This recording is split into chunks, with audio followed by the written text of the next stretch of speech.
గారు. All the best. And producer గారు, I think before you speak, I think he need a big round of applause guys, please.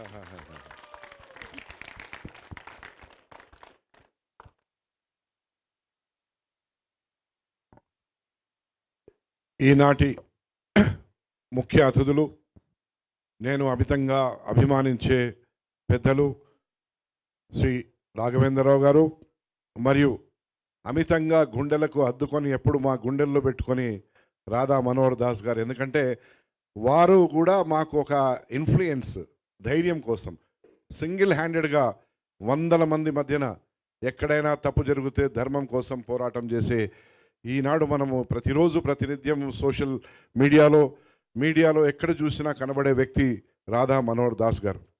వారిని నిజంగా ఆప్యాయంగా గురువు గారు మీరు ఈ కార్యక్రమానికి వస్తారంటే ఖచ్చితంగా వస్తానని చెప్పి వారు ఈరోజు వచ్చినందుకు కూడా నిజంగా కృతజ్ఞతలు. నాతో పాటు స్టేజ్ మీద ఉన్న నా తమ్ముడు యాటా సత్యనారాయణ చాలా మాట్లాడాడు నా గురించి. నేను అంత కాదు, actually very small man and ordinary man from a 42 kilometre away village ఇక్కడ నుంచి. ఒకటి నేను మారిన వ్యక్తిని, గతంలో సూడో సెక్యులరిస్ట్ భావాలు కలిగిన వ్యక్తిని, ఈరోజు మనము, మన దేశము, మన భరతమాత, మన భగత్ సింగ్ అన్న, మన సుభాష్ చంద్రబోస్, మన అల్లూరి సీతారామరాజు, మన బాల గంగాధర్ తిలక్, ఇలాంటి మన సర్దార్ వల్లభాయ్ పటేల్, వాళ్ళ ఆశయాల కోసం మనము, వాళ్ళు ఆలోచన చేసిన విధానం కోసం మనం పనిచేయాలి. ఈనాటి సమాజానికి ఈ రజాకార్ సినిమా అనేది తీసి ఈరోజు మన సమాజంలో 142 కోట్ల మంది భారతీయులు ఉన్నారు. నేను అనుకుంటా 140 కోట్ల మందికి తెలియదు హైదరాబాద్ చరిత్ర గురించి. 2 కోట్ల మందికి, ఎందుకంటే వాళ్ళ తాత ముత్తాతలు చెప్పిందో, నాయనమ్మ అమ్మమ్మ చెప్పిందో, ఏదో అక్కడ ఆ గ్రామం గుట్టి అయిన సంఘటనల వలనో ఏదో ఒక విషయం వలన వాళ్ళకి తెలియచ్చు, కానీ 140 కోట్ల మందికి తెలియదు. ఈ 17 సెప్టెంబరు దీని వృత్తాంతం ఏంటిది, దీని ఇంపార్టెన్స్ ఏంటిది అనేది ఈనాడు మనము చూస్తున్నాం. ఈరోజు కూడా ఎన్నో ఘటనలు జరుగుతూ ఉన్నాయి ప్రపంచంలో. అటువంటి మళ్ళా పునరావృతం మన దేశంలో కావద్దు, మళ్ళీ రజాకారులు పుట్టొద్దు అంటే ఈనాటి సమాజానికి ఖచ్చితంగా తెలియజేయవలసిన అవసరం ఉన్నది. ఆనాడు జరిగిన ఆ దురాగతాల గురించి చరిత్రను చిత్రంగా చూపించవలసిన బాధ్యత ఎవరి మీదనో ఉండే. అది నేను ఒకనాడు 27 జనవరి 2022 సంవత్సరం తిరుపతికి వెళ్ళడానికి, తిరుమల శ్రీవారిని దర్శించడానికి వెళ్ళినప్పుడు రేణిగుంట విమానాశ్రయంలో నా ప్లేన్ ల్యాండ్ కాగానే మొదట వెనక చక్రాలు భూమికి తాకుతాయి, అట్లా టచ్ కాగానే రజాకార్ అని వచ్చింది. నేను అబద్ధం చెప్పడం లేదు, ఎందుకంటే I don't believe in lying and saying something which is not true. నేను అనుకుంటా స్వామివారు చెప్పారు, నువ్వు ఈ సినిమా తీయాలి, రాబోయే తరాలకు ఈ చిత్రం ద్వారా రాబోయే తరాలకు అందరికీ కూడా తెలియజేయాలి. మళ్ళీ రజాకారులు పుట్టొద్దంటే ఏ చర్యలు, ఏ విధంగా వాళ్ళ యొక్క విధానాలను మార్చుకోవాలన్నా ఏ విధంగా ఉండాలి. నో డౌట్ మన భారతదేశంలో గంగా జమున తైజీబ్ అంటాం, మనం అందరం అన్ని మతాల వాళ్ళు మనం కలిసి ఉంటాం. కానీ ఈనాడు ఈ చిత్రం ద్వారా ఏంటిది, సంకేతం ఒకటే, సందేశం ఒకటే. ఆనాడు జరిగిన ఏదైతే ఆ దారుణాలు ఉన్నాయో మళ్ళీ మన భారతదేశంలో ఈనాటి ప్రజానికం మళ్ళీ వాళ్ళు బేర్ చేయలేరు. ఎందుకంటే గతంలో we have lived in a very rough and different circumstances.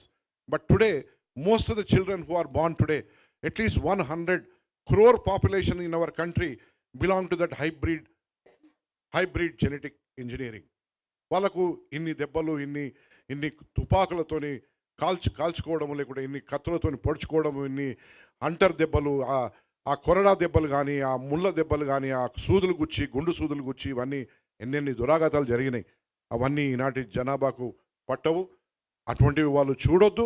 ఎందుకంటే వాళ్ళు మన పిల్లలు కావచ్చు, రేపు వాళ్ళు మన మనవళ్ళు కావచ్చు, దే కుడ్ బి ఎనీబడి.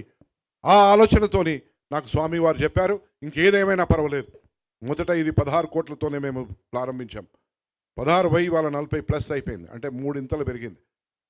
అయినా కానీ నేను లెక్క చేయలేదు. ఎన్నో ఆస్తులు, సరే ఆస్తులు అంటే తాత ముత్తాతలు ఏం అమ్మలే, నేను సంపాదించింది అమ్మిన అనొచ్చు ఎవరైనా. తాత ముత్తాతల ఆస్తి అమ్మి సినిమా తీసి పొంకనాలు కొడుతున్నది. ఇది పొంకనాలు కానీ లేకుండా నా సొంతానికి కానీ తీసింది కాదు. రాబోయే తరాలకు ఎవడైనా కానీ సినిమా తీస్తే 10-15 కోట్లతోని ఒక మంచి హీరోని పెట్టుకుంటాడు, 4 కోట్లు పెట్టి టేబుల్ మీద అమ్మేస్తాడు. నేను ఇంతవరకు దాకా నాది గుండు సూదంతా కూడా అమ్ముడుపోలే.